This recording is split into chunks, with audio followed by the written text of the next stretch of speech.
وتستمر حكاية كلمة يوم الخميس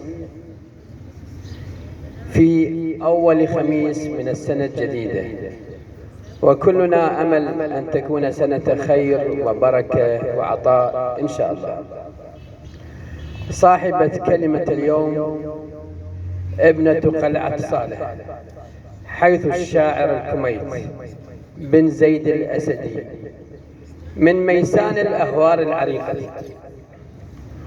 وقد قال فيهم الشاعر أحمد الذهبي: أنا ابن البخت والسلف والديوان، وأنا ابن المضيف الما طفت ناره، أنا ابن العقال الماركس والهان، الدنيا عقال ابوي تلوذ بكتاره، أنا اسمر صدق بس قلبي طيب ذات، شطيب من قلب راضعة العمارة.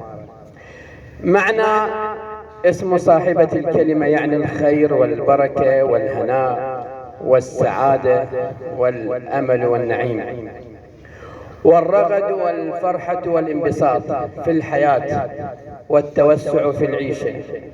هي أكملت الدبلوم في معهد المعلمات في البياع، واختصت في الرياضيات، وهي بصراحة تامة حريصة ومثابرة وتخاف الله في عملها. نستقبل أنا وإياكم الأستاذة هناء فرحان محسن، فلتتفضل مشكورة.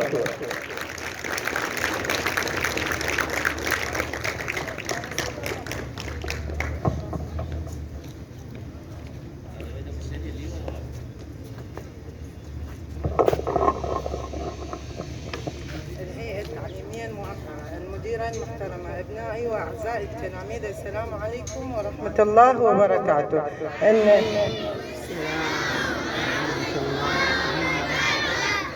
أن أهم ما يمكن أن نتحدث عنه اليوم هو دور الشهداء في حياتنا، على الرغم من أن حياتهم انتهت بعز وفخر، ولولاهم لتعرض حياتنا للخطر. ومن أجل أن نعيش جميعنا بأمان وبعز وبكرامة، فواجب علينا أن نجتهد بطلب التربية والتعليم لتكون جيل واعي مثقف يساهم في تقديم الوطن. والسلام عليكم.